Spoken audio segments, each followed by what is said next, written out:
Geoffrey, dernier exercice des petits projets. Après ça, on commence les projets en équipe. Okay. Ce petit projet, c'est un projet sur le publipostage. Le but du projet sera de combiner ce document Excel qui a les noms de chaque personne, la date à laquelle ils ont fait le test et les réponses au test à notre document Word qui est ici, ici, qui montre que le test a été pris là. Il faudrait qu'il y ait la date de la personne. Okay. Le nom de l'élève, il faudrait qu'il soit là. Et ici, tu vois la question, la bonne réponse c'est 3 et la réponse de l'élève. Ensuite, la bonne réponse, puis la réponse de l'élève, puis la bonne réponse, puis la réponse de l'élève. Alors, qu'est-ce qu'il faudrait être capable de faire? C'est connecter ces deux documents-là, lui au document Excel, pour que les données se produisent automatiquement. Sais-tu comment faire? Grâce au publipostage. Alors, prends la souris, Geoffrey, on va faire ça ensemble. Okay. Alors, on n'a pas vraiment besoin d'utiliser le document Excel. On a juste besoin d'utiliser le document Word. Alors, on va cliquer publipostage, on va cliquer sélection des destinataires, et on va faire, utiliser une liste existante. La liste existante, on va la trouver dans ici, là, dans USB. Puis c'est le test en ligne. En l'hygiène, j'ai fait une petite erreur.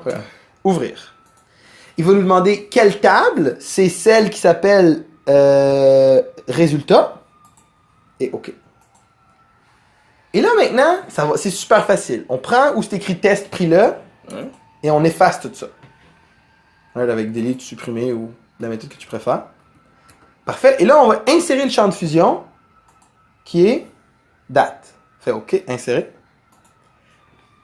Et fermer. Là, tu l'as mis 2 fois, je pense. Fait enlève-le. Parfait. Il n'y a pas besoin d'être en jaune. Fait que je pense qu'on veut enlever le jaune. Là. Fait que choisis-le au complet. Puis le va ici dans l'accueil. Puis enlève le jaune. Là. Ça, puis mets là aucun. Ouais.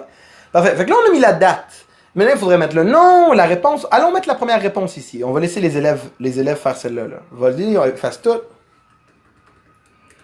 Moi, j'irais même jusqu'à votre réponse, là. Ouais. Ça. Ouais. Non. OK. On va en deux. Je vais juste dire jusque-là. Tiens. Oups. Réponse. OK. Parfait. Et là, ce qui se passe, on va rajouter quoi?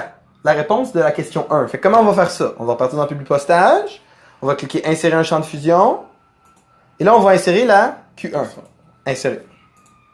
Et fermer. Et là, elle est là, Q1. Fait que maintenant, on peut aller ici, faire aperçu des résultats. Hein, puis voir que la première personne a rentré ça à cette date-là, puis que c'est la réponse numéro 2. On peut faire next, avec la petite flèche. Ça, ouais. Puis là, la deuxième, réponse 3, cette date-là. Next. Fait que là, si on mettait le nom et toutes les autres questions, on pourrait le finir, le formulaire. Et pour l'envoyer à moi, il faut juste que tu fasses terminer et fusionner. Ouais, et que tu fasses modifier les documents individuels. Et tu fais tout comme ça. OK? Et là, ça va te donner toutes les versions du document. Si tu prends la fenêtre puis tu l'amènes comme ça, là, comme par ici, là, prends la fenêtre puis amène-la dans... Ouais, comme ça, c'est bon, laisse-la là. Oh, ouais. Et là, tu vois, ici, ça te montre. Et si tu descends par en bas, tu remarqueras que ça l'a fait toutes les feuilles. Fait qu'on n'a pas eu besoin de réécrire les 150 tests ou quelque chose. Ils ont tous été produits d'un coup. Et fait. Mais il faut que l'élève, lui, mette toutes les bonnes réponses. Nous, on a juste fait ça comme ça pour le moment. Okay. Est-ce que c'est clair, Geoffrey? Oui, c'est clair. C'est cool, hein, quand même, qu'on peut dire le publipostage pour faire ça. Ouais, oui. Parce que la dernière fois qu'on a dit le publipostage en classe, c'était pour faire genre des lettres, non? Et là, tu vois que c'est pas juste pour des lettres, ça peut être pour d'autres raisons, comme des tests. Le publipostage, c'est principalement quand tu essaies de connecter un document Excel à un document Word. C'est pour ça qu'on l'utilise. Cool?